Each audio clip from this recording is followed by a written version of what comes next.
अब तो वैज्ञानिक भी भगवान शिव को विनाश और निर्माण का देवता मानने लगे हैं। भगवान शिव पर लिखी थ्योरी में बड़ा खुलासा हुआ है। इसमें पृथ्वी के विनाश का कारण बताया गया है। साथ ही ये भी बताया गया है कि प्रलय काल में क्या क्या होगा, धरती कब और कैसे खत्म होगी, उस पर जीवन कब खत्म होगा। इस पर वैज्ञानिकों का शोध और अध्ययन जारी है। अब Shiva hypothesis impact mass extinction and the Galaxy study में बड़ा खुलासा हुआ है। बता दें कि ये वैज्ञानिकों का ऐसा सिद्धांत है जिसमें धरती उस पर मौजूद जीवन के खत्म होने और इसका आकाशगंगा से संबंध बताया गया है। इस हाइपोथेसिस में ये बताया गया है कि धरती पर समय समय पर जीवन का सामूहिक संहार होगा। इसकी वजह धूमकेतु या एस्ट्रॉयड या उल्कापिंड हो सकते हैं। पृथ्वी के विनाश का कारण अन्य ग्रह भी हो सकते हैं। ये पृथ्वी से टकरा सकता है।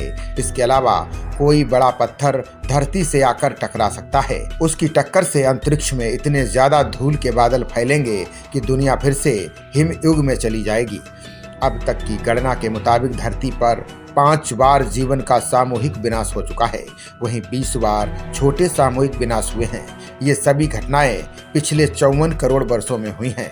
यह हाइपोथेसिस M.R. रैपिनो और ब्रूस M. हाइगर्टी ने फरवरी 1996 में दी थी। इसी स्टडी की बदौलत आज भी वैज्ञानिक धरती पर होने वाले छठे सामूहिक विनाश की स्टडी और रिसर्च में लगे हुए हैं। शिवा हाइपोथेसिस में ग्रहों के खत्म होने और बनने की बात भी कही गई है। धरती पर धूमकेतुओं की बारिश की बात कही गई है। बता दें कि भगवान शिव को संहार का देवता सबसे पहले कैंपबेल ने माना था। 1987 में कैंपबेल की एक स्टडी में कहा गया था कि दुनिया में सबसे ज्यादा और सबसे प्राचीन देवता शिव हैं। उनकी पूजा बहुत जगहों पर होती है।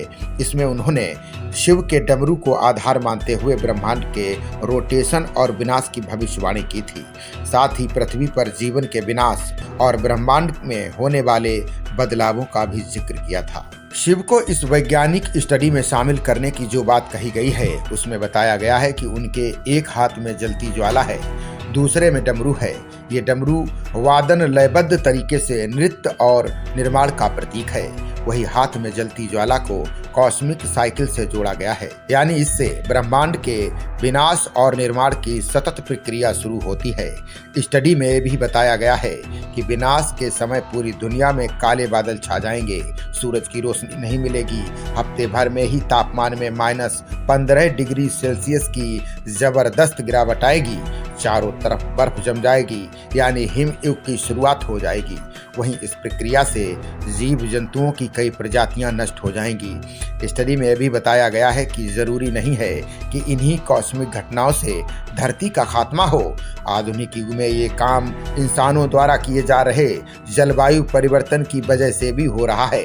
बता दें कि ग्लेशियर पिघल रहे हैं, नदियां सूख रही हैं, प्राकृतिक आपदाओं की संख्या और तीव्रता बढ़ गई है। इसमें जैविक और अजैविक दोनों तरह का विनाश हो रहा है। खबरों का सिलसिला जारी रहेगा। देखते रहिए जनप्रवाद। नमस्कार।